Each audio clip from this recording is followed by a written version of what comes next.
Hello students. तो देखिए, आज फिर से हम आपके एक नए अध्याय के साथ आए हैं। हमारे साथ अक्सर ऐसा होता है, हमारे घर में बहुत सारे मेहमान आते हैं, यानी कि गेस्ट आते हैं। उनके गेस्ट के आने पर हम लोग बड़े खुश होते हैं। लेकिन कभी कभी कोई गेस्ट ऐसा आ जाता है कि आ तो जाता है पर जाने का नाम नहीं लेता। ऐसे ही कुछ हमारे लेखक शरद जोशी जी के साथ हुआ था। उनके घर में जो मेहमान आया, वो 4 दिन टिक गया, जिससे हमारे लेखक का बजट भी गड़बड़ा गया। घर का माहौल भी बहुत ही ज़्यादा अटपटा सा हो गया, क्योंकि एक बाहरी व्यक्ति अगर काफ़ी दिन तक हमारे घर में रहता है, तो हम सभी अपने कंफर्ट ज़ोन में ये ठीक तरीके से महसूस नहीं कर पाते हैं। तो वही चीज़ हमारे लेखक की सबसे बड़ी जो उसके साथ परेशानी हो रही थी, उसके बजट का गड़बड़ाना। निम्न स्तरीय जो परिवार होते हैं या मध्यम स्तरीय जो परिवार होते हैं, उनमें किसी एक सदस्य का बढ़ जाना भी उनके बजट को बिगाड़ता है। ऐसा ही हमारे लेखक के साथ हुआ। लेकिन तब भी हमारे लेखक जो है जैसे-तैसे कर रहे थे, तरह-तरह के इशारे कर रहे थे उस अतिथि को वापस भेजने के लिए। इसी की एक बहुत अच्छी जो है शरद जोशी ने यहाँ पर हमारे सामने एक कहेंगे हास्य व्यंग्यपूर्ण एक रखा है संस्मरण उन्होंने, जिसे हम लोगों ने देखा, समझा। पूरा चैप्टर हमने अच्छे से पढ़ा, बहुविकल्पीय प्रश्न करे और अब हम आए हैं इनके वर्णनात्मक प्रश्नों। तो चलिए देख लेते हैं इस अध्याय में कैसे प्रश्न बन रहे हैं और इनके उत्तर हमें कैसे लिखने हैं। ध्यान रखिए, अगर आपने अध्याय ठीक से पढ़ा हुआ है तो प्रश्न कैसे भी पूछे जाएं, आपको उनको आंसर करने में कोई परेशानी नहीं। मेन क्या होता है, आपको अध्याय अच्छे से पढ़ना। ठीक है, तो चलिए शुरू करें आज का हम ये वीडियो, जहां पर हम देखेंगे इस चैप्टर के करीबन 15 प्रश्न। पहला प्रश्न देखिए क्या है। लेखक के व्यवहार में आधुनिक सभ्यता की कमियां झलकने लगी। ठीक है, ध्यान दीजिएगा, इससे आप कितना सहमत हैं स्पष्ट कीजिए। आधुनिक सभ्यता, जब हमारे घर में कोई आता है तो हम बहुत ही अच्छे से उसका स्वागत करते हैं, सब कुछ करते हैं। यही चीज लेखक ने भी करी, अपने मेहमान के लिए बहुत अच्छे से स्वागत किया, सब कुछ किया। लेकिन जब वो दूसरे दिन क्या तीसरे दिन भी टिक गया, तो अब धीरे धीरे वो गर्मजोशी में कमी आने लगी थी। अब लेखक को अच्छा नहीं लग रहा था उस मेहमान का इतने टाइम तक यहाँ पर रुके रहे। ठीक है ना, तो यही पर यहाँ पर क्या हुआ था, उनके आधुनिक सभ्यता में अब कमियां आने लगी थी। लेखक पहले तो घर आए अतिथि का गर्मजोशी से स्वागत करता है, परंतु दूसरे ही दिन से उसके व्यवहार में बदलाव आने लगता, क्योंकि लेखक ने इसलिए इतने अच्छे से व्यवहार किया था उस मेहमान के आने का, क्योंकि उन्हें लग रहा था भाई आज आया है कल चला जाएगा। लेकिन जब वो कल भी नहीं गया, तो अब लेखक को डर लगने लगा था। ये बदलाव आधुनिक सभ्यता की कमियों को का स्पष्ट लक्षण है। ठीक है, मैं इस बात से पूर्णतः सहमत हूं कि ये हमारी सभ्यता की जो आधुनिक सभ्यता आ गई है उसकी कमियां ही है कहेंगे। क्योंकि हमारे यहाँ भाई अगर हम पुरानी सभ्यता के हिसाब से चलें तो मेहमान आते थे, देवता के हिसाब से रखे जाते थे, देवता की तरह पूजा होता था, चाहे 1 दिन रहे चाहे 10 दिन रहे। लेकिन अब आधुनिक सभ्यता में क्या है कि भाई हमारे पास लिमिटेड टाइम है, लिमिटेड पैसा है। अब इस पे कोई आ जाए तो क्या होगा, तो उसका आना हमें अच्छा तो नहीं लगेगा ना। वही हुआ। लेखक जिस अतिथि को देव तुल्य समझता है, वही अतिथि मनुष्य और कुछ अंशों में राक्षस सा नजर आने लगता है उसे। पहले तो देवता लगा, फिर धीरे धीरे मनुष्य बना दूसरे दिन, और तीसरे दिन से वो उन्हें राक्षस लगने लगा, क्योंकि वो आ गया, टिक गया और अब जाने का नाम नहीं ले रहा है। उसे अपनी सहनशीलता की समाप्ति दिखाई देने लगती है तथा अपना बजट खराब होने लगता है। उसका जो बजट है वो होने लगता है, जो आधुनिक सभ्यता की कमियों का स्पष्ट प्रमाण है कि भाई ये जो कि किस तरीके से आधुनिक सभ्यता है, ये उसकी कमियां हैं, ये साफ तौर से दिखाई देता है। प्रश्न संख्या 2 है। दूसरे दिन अतिथि के ना जाने पर लेखक और उसकी पत्नी का व्यवहार किस तरह बदलने लगा। जब भाई लेखक को तो लगा था ये दूसरे दिन चला जाएगा, लेकिन नहीं गया, तो अब बदलाव क्या हुआ। डिनर अच्छा हुआ, लंच अच्छा हुआ, लेकिन धीरे धीरे क्या हुआ, अब चीजें बदल रही थी, खाने में भी और व्यवहार में। लेखक के घर जब अतिथि आता है तो लेखक मुस्कुराकर उसे गले लगाता है और उसका स्वागत करता है। उसकी पत्नी भी उसे सादर नमस्ते करती है, उसे भोजन के बजाय उच्च मध्यम स्तरीय डिनर करवाते हैं। 2 सब्जियां, रायता, मीठा, ये सब करवाते हैं। उससे तरह तरह के विषयों पर बातें करते हुए उसके सौहार्द प्रकट करते हैं। परंतु तीसरे दिन ही पत्नी खिचड़ी बनाने की बात कहती है। भाई अब टिक गया है, कितने दिन तरह तरह के खाने बनेंगे। तो उन्होंने कहा कि भैया अब इनको खिचड़ी बनाओ। लेखक भी बातों के विषय की समाप्ति देखकर बोरियत महसूस करने लगता है, क्योंकि अब उस मेहमान से कितनी बातें करी जाए, सभी विषयों पर लगभग बातें हो चुकी थी। तो अब क्या हो गया था, अब वहां पर बोरियत होने लगी थी। अंत में उन्हें अतिथि देवता कम मनुष्य और राक्षस सा नजर आने लगता है। तो पहले दिन तो देवता लगा, दूसरे दिन मानव, और तीसरे दिन वो उन्हें क्या लगने लगा था, राक्षस लगने लगा। अतिथि रूपी देवता और लेखक रूपी मनुष्य को साथ साथ रहने में क्या परेशानियां दिख रही थी।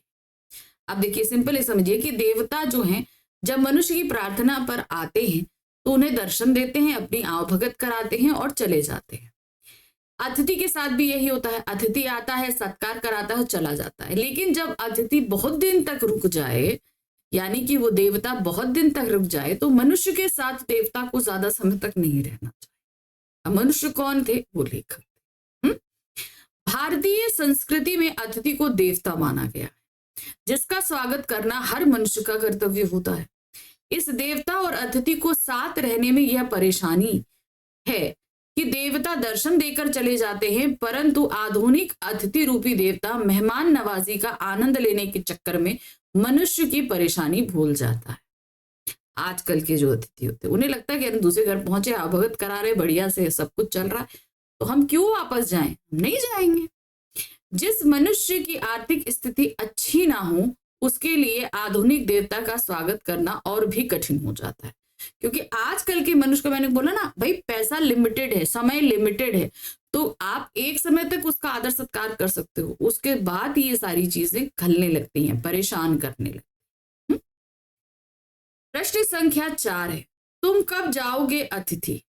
पाठ की प्रासंगिकता आधुनिक संदर्भ में स्पष्ट कीजिए। अब ये जो पाठ दिया गया है, तुम कब जाओगे अतिथि, अगर हम आधुनिक समय में देखें तो एक अतिथि का आदर सत्कार करना, उसके साथ समय बिताना, उसके ऊपर पैसा खर्च करना आजकल के समय में बहुत मुश्किल है। क्योंकि पैसा भले आदमी के पास हो, लेकिन समय नहीं होता, इतना आदर सत्कार और उसके साथ बैठकर इतनी बात करने का समय व्यक्ति के पास नहीं होता। तुम कब जाओगे अतिथि नामक पाठ में बिना पूर्व सूचना के आने वाले उस अतिथि का वर्णन है जो मेहमान नवाजी का आनंद लेने के चक्कर मेजबान की परेशानियों को नजरअंदाज कर देता है। खुद तो मेहमान है, मेजबान कौन है, लेखक। अब उनको क्या परेशानियां हो रही है, ये चीज उसने नजरअंदाज कर दी है। अतिथि देवता को नाराज ना करने के चक्कर में मेजबान हर परेशानी को झेलने को विवश होता है। यानी कि जो मेजबान है, यानी कि हमारे लेखक, कि भाई अतिथि को बुरा ना लगे, इसलिए वो हर परेशानी को झेल रहा है।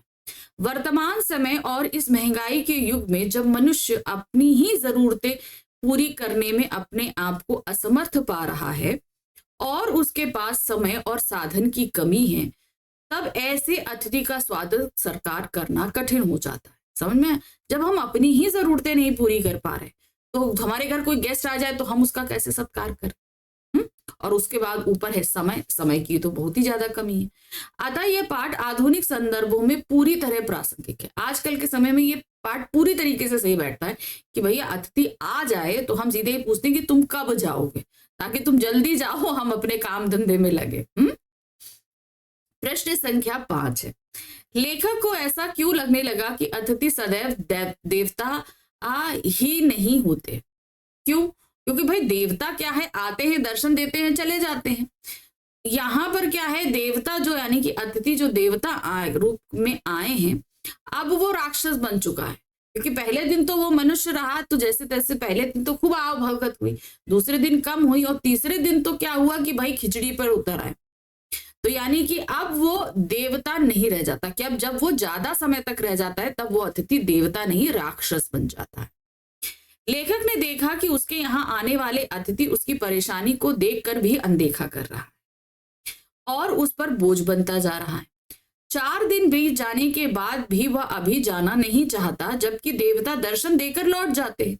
4 दिन हो गए तब भी वो बना हुआ है। और देवता का क्या काम होता है, आओ दर्शन दो, सत्कार कराओ, चले जाओ, है ना। वे इतने दिन नहीं ठहरते हैं, देवता कभी भी इतने दिन तक नहीं ठहरेंगे। इसके अलावा वे मनुष्य को दुखी नहीं करते तथा उसकी हर परेशानी का ध्यान रखते हैं। तो एक देवता जो करते हैं वो ऐसा कोई भी काम उस अतिथि के द्वारा नहीं किया जा रहा है। अपने घर आए अतिथि का ऐसा व्यवहार देखकर लेखक को लगने लगता है कि हर अतिथि देवता नहीं होता। ठीक है, इतने दिन रुक जाना, उनकी परेशानियों को नहीं देखना, तकलीफ देना, ये काम देवता नहीं करते। इसीलिए उन्होंने कहा कि हर अतिथि देवता नहीं होता।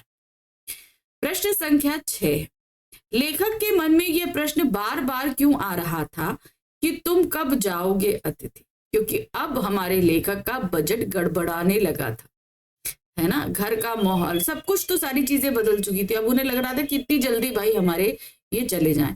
अब अतिथि है, जाने का नाम नहीं ले रहा, तो बार बार उनके मन में ये आ रहा है कि तुम कब जाओगे अतिथि। अतिथि को लेखक के घर में आए हुए 4 दिन हो गए थे और पिछले 2 दिनों से वह अतिथि को कैलेंडर दिखाकर तारीखें भी बदल रहा था, क्योंकि लेखक अतिथि की सेवा करके थक गया था। पर चौथे दिन भी अतिथि के जाने की कोई संभावना नहीं लग रही थी कि अतिथि अब जाएगा, इस चीज की एक उम्मीद नहीं दिख रही थी। लेखक अपने मन में अतिथि को कहता है कि अब तुम लौट जाओ। अतिथि तुम्हारे जाने के लिए यह उच्च समय अर्थात हाई टाइम बिल्कुल सही है। यानी कि अब तुम्हारे जाने का समय हो चुका है, तुम चले जाओ भाई। 4 दिन हो गया, अब कितने दिन रुकोगे, है कि नहीं।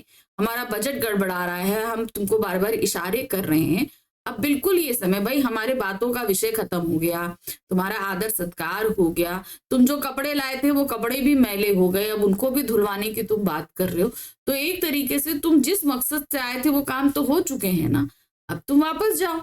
यही चीज वो कहने के लिए बार बार कह रहे हैं कि अतिथि तुम कब जाओगे।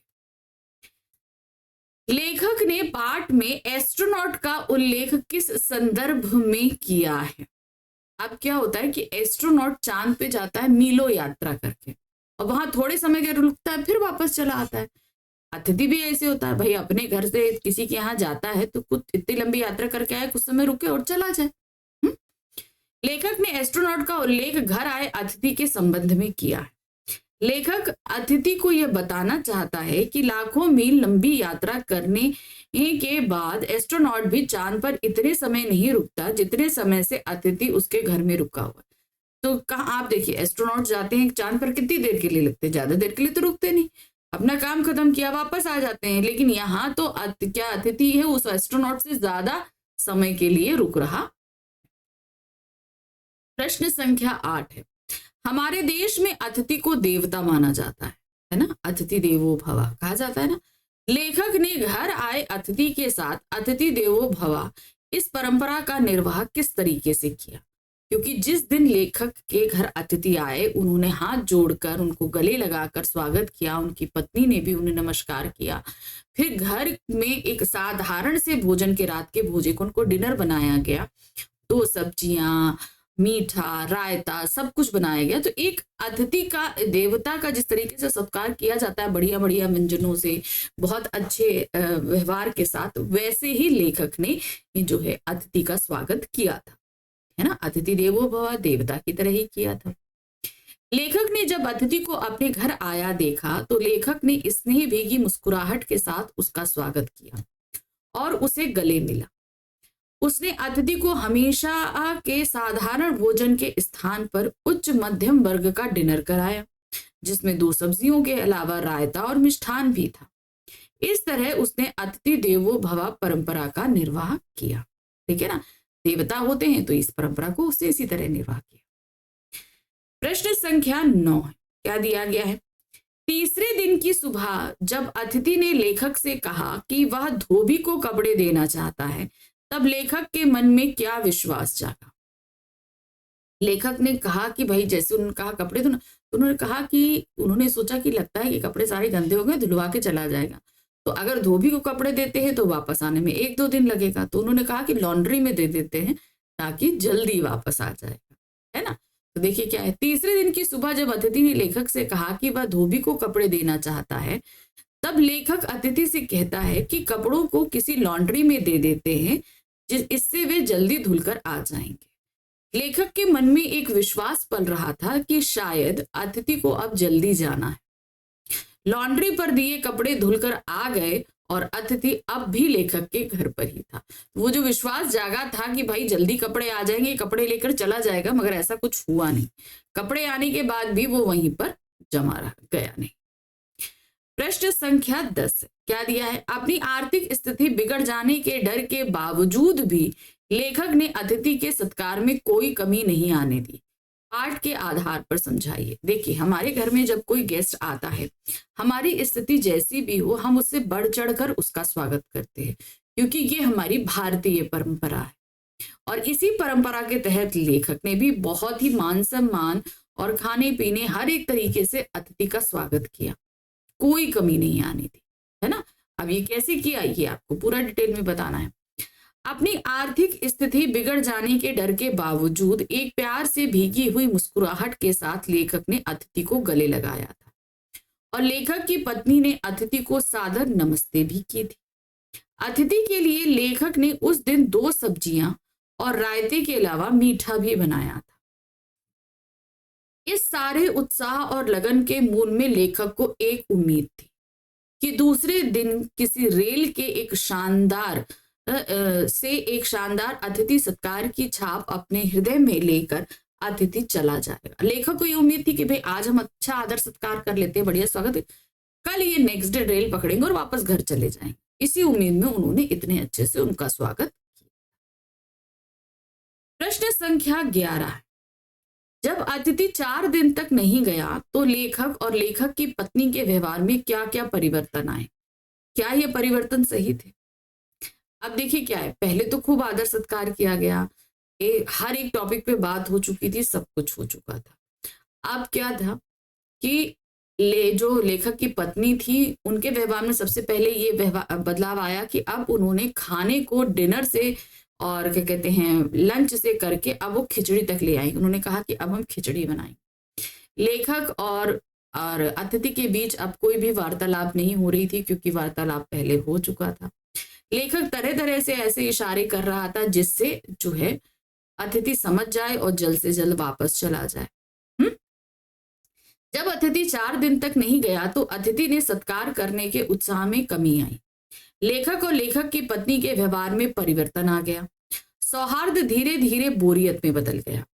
शब्दों का लेन देन मिट गया और चर्चा विषय खत्म हो गए। बढ़िया लंच और डिनर ने खिचड़ी का स्थान ले लिया। बढ़िया बढ़िया लंच डिनर और था, क्या अब खिचड़ी बनने लगी। यहां तक कि लेखक सोचने लगा था कि यदि अतिथि 5वें दिन भी नहीं गया तो उसे उसकी पत्नी को उपवास कराना पड़ेगा, यानी कि अब सबको वो उपवास करा देगी, व्रत रखो। लेखक को अतिथि थोड़ा थोड़ा राक्षस सा प्रतीत होने लगा था। यहां तक कि लेखक का मन उसे गेट आउट कहने के लिए करने लगा था कि भैया अब तुम यहां से चले जाओ। पाठ के आधार पर और महंगाई के इस दौर में अतिथि के कई दिन तक रुकने पर घर का बजट बिगड़ जाता है। जाहिर सी बात है, आज के समय में अगर ऐसा हो तो बिगड़ता है। महंगाई के जमाने में जब अपना परिवार पालना कठिन होता है, तब अतिथि का खर्च उठाते उठाते मेहमान के प्रति व्यवहार में परिवर्तन आना स्वाभाविक है। यानी कि आज के इस महंगाई के समय में अगर लेखक के में इतना परिवर्तन आया था तो मेरे हिसाब से सही था, क्योंकि आजकल के समय में ऐसा परिवर्तन हो ही जाता है। प्रश्न संख्या 12 है, आर्थिक सीमाओं की बैजनी चट्टान कहकर लेखक ने किस ओर संकेत किया है? किस तरफ कह रहे हैं ये बैजनी चट्टान? देखिए, आर्थिक सीमाओं की बैजनी चट्टान कहकर लेखक अपनी कमजोर आर्थिक स्थिति की ओर संकेत कर रहा है। बैजनी यानी कि जो नोट होता है वो कैसा होता है? पर्पल कलर का होता है। मतलब कहने का मतलब है कि अब उसकी वो जो पैसों की दर, उसकी आर्थिक स्थिति क्या है, अब वो कमजोर पड़ रही है इस अतिथि के स्वागत में। लेखक के घर आया अतिथि चौथे दिन भी अपने घर जाने का कोई संकेत नहीं देता है, जबकि उसके इतने दिन रुकने से लेखक के घर का बजट और उसकी आर्थिक स्थिति खराब होने लगी। घर का बजट भी बिगड़ रहा है और आर्थिक स्थिति भी खराब हो रही है। इसीलिए उनके जो क्या कहते हैं कंडीशन है, फाइनेंशियल कंडीशन बिगड़ने के कारण यहाँ पर उन्होंने उसे बोला है बैजनी चट्टान।